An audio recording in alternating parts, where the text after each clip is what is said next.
वो भी, उसे भी लिंग कहा जाता है, पर दोनों में डिफरेंस क्या आ जाता है, जेंडर और सेक्स में क्या डिफरेंस है। सेक्स जो है एक बायोलॉजिकल कंस्ट्रक्शन है और जेंडर जो है एक सोशल कंस्ट्रक्शन है। बायोलॉजिकल कंस्ट्रक्शन मतलब उसके फिजिक्स में, शारीरिक रूपता में उनमें अंतर होगा, पर सोशली कंस्ट्रक्टेड में ये एक समाज के द्वारा बनाया हुआ होता है। समाज के द्वारा उनके अलग से एक रोल्स होते हैं। जो मेल्स हैं वो ये रोल्स प्ले करेंगे, या फीमेल्स होती है ये रोल्स प्ले करेंगी। तो हम ये यहाँ पर कहना बहुत ज़रूरी है कि one is not born but rather becomes a women. औरतें जन्म नहीं लेती बल्कि उन्हें बनाया जाता है। तो यहाँ पर सबसे पहले हम बात करते हैं जेंडर की बात चलते हुए, हम पार्ट 1 में आ जाते हैं। इक्वलिटी क्या होती है। इक्वलिटी मीन्स समानता। समानता की बात करते हैं तो समानता क्या है, एक डोमिनेंट कंसर्न है आज के मॉडर्न टाइम का। यहाँ पर हमें सबको एक ये समझना ज़रूरी होगा कि हम सबको एक ऐसा मौका दे, एक ऐसा अपॉर्चुनिटी दे मेल और फीमेल को, जहाँ पर वो इक्वल जो है अपना काम या अपने सीखना दोनों चीज़ें इक्वल ले पाए। उनको किसी भी डिफरेंस के आधार पर कोई भी डिफरेंस ना करें, किसी भी विभिन्नताओं के आधार पर। और हम ये बात भी यहाँ पर करते हैं और ये बात भी समझनी ज़रूरी है कि जो हमारी एक आइडियोलॉजी बनी हुई है कि मेल्स जो ये रोल प्ले करेंगे, फीमेल्स ये रोल प्ले करेंगी, उस आइडियोलॉजी को ही हम जेंडर रोल्स कहा जाता है, जो हमारा का सेकंड पार्ट है। जो जेंडर रोल्स है मैंने आपको बताया था, ये आपको बचपन में ही देखने को मिल जाएंगे। उनके बच्चों, गर्ल्स और जो बॉयज़ होते हैं उनकी बुक्स में आप देखेंगे, उनके टॉयज़ में, उनके क्लोथ्स में भी मिल जाएंगी। और सेकंड जो अर्ली चाइल्डहुड में भी आपको उनको बहुत डिफरेंस देखने को मिलेगा, उनको खाने पीने का आपको देखने को मिलेगा। नंबर 3 पबर्टी में भी आपको उन दोनों में काफ़ी डिफरेंस जो है रोल्स आपको देखने के मिलेंगे। एडोलसेंस में जी ये जो जेंडर रोल्स इन 4 स्टेजेस में आपको देखने के मिलेंगे, यही इनइक्वालिटी का कारण है जो आप अपने घर से ही बच्चों में शुरू कर देते हैं। आप अपने लड़के और लड़कियों में जो इनडिफरेंस जो क्रिएट करते जाते हैं वो धीरे धीरे धीरे बढ़ता हुआ समाज में एंटर कर जाता है।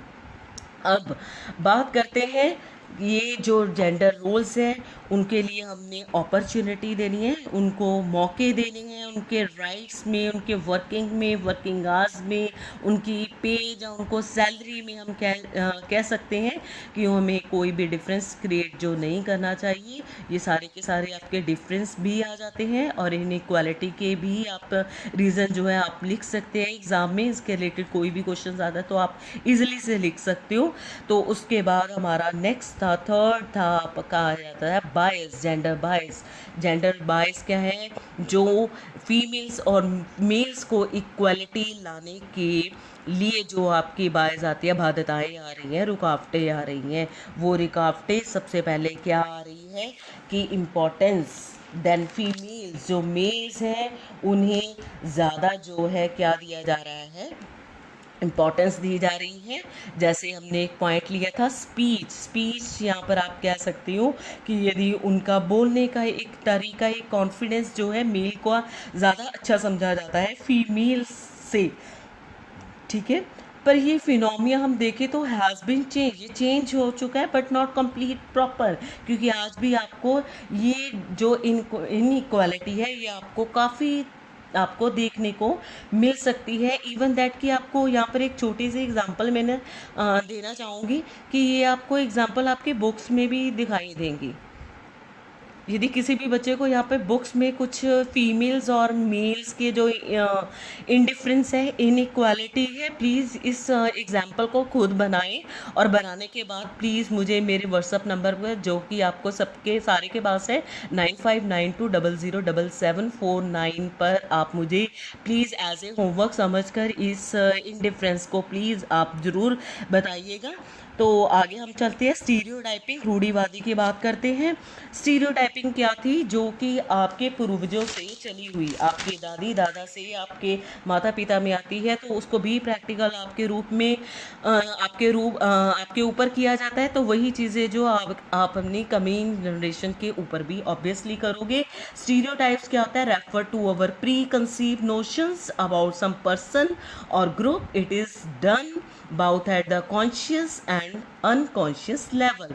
और इसके कारण क्या है, रूढ़िवादी के माता पिता जो है उनकी निरक्षरता उनमें पाई जाती है, बालिकों में जल्दी विवाह हो जाता है, या कह लीजिए कि महिला अध्यापक हैं जो उनकी कमी होती है, सामाजिक समस्या पाई जाती है, जहाँ एक मनोवैज्ञानिक साइकोलॉजिकल जो आपकी थिंकिंग बनी हुई है, ऐसी जो है कॉजेज आपको दिखाई देंगे।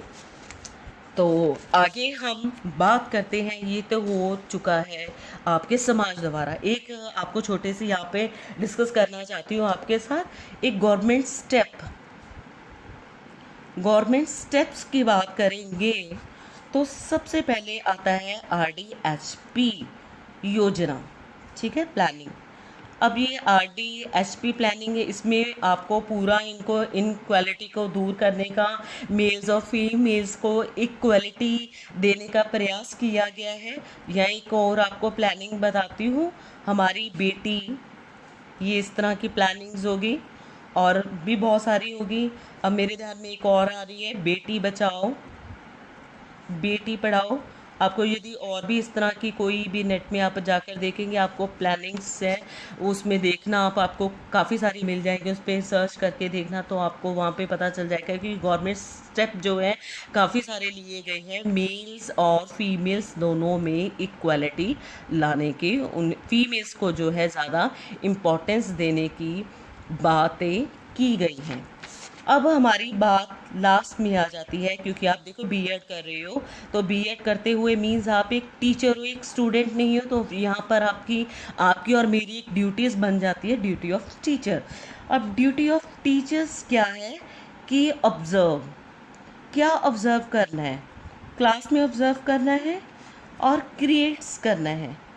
आप क्या क्रिएट्स करोगे, इक्वालिटी किस में, बिटवीन मेल एंड फीमेल्स में, ठीक है। क्लास में भी आप देख लीजिए, कोई भी टीचर्स है मोस्टली क्या करते हैं, जो लड़कियां होंगी उन्हें मतलब ज़्यादा उन्हें मेंटल लेवल के क्वेश्चंस कह लीजिए, न्यूमेरिकल टाइप के क्वेश्चंस, गणित के संबंधित, या आप समझ रहे हैं कि मैथ के संबंधित जो है फीमेल्स को नहीं क्वेश्चन दिए जाते, मेल्स को दिए जाते हैं। वहाँ पर भी हमारी एक आइडियोलॉजी बनी हुई है, एक फिनोमिया बना हुआ है कि मेल्स जो बॉयज़ हैं वो ज़्यादा जो है अच्छे से इनका आंसर दे सकते हैं। और यहाँ पर एक मैं बात करनी चाहिए, यदि पनिशमेंट की बात की जाए तो ये भी होता है कि मेल्स को ज़्यादा पनिश किया जाता है रेदर देन फीमेल्स से। तो एक मतलब हम यहाँ पर कहने हमारी एक और क्या ड्यूटी बन जाती है, जो हमारी स्टीरियोटाइपिंग बनी हुई है प्री से, जो पहले की हमारी रूढ़िवादी प्रथाएं हैं उनको बढ़ावा नहीं देना है, ये हमारी एक ड्यूटी बन जाती है। और तीसरा, पर्टिकुलर वन जो जेंडर है उसकी कभी भी आपने साइड नहीं लेना, किसी भी, चाहे वो मेल का कह लीजिए कि एक साइड भी नहीं लेना, या फीमेल्स का एक साइड नहीं लेना, ये हमारी एक ड्यूटी बन जाती है। तो ये आपका आज का जो टॉपिक मैंने आपको करवाया, ध्यान से समझ लीजिए, जेंडर का सोसाइटी के साथ क्या रोल्स हैं। तो gender equity, gender equality, gender roles, gender bias and gender stereotyping, ये क्या मैंने आपको अच्छे से समझाया। यदि आपको इसी के संबंधित कोई भी आपको कुछ भी नहीं समझ में आता तो आप मुझे कॉल कर सकते हैं। Thank you so much.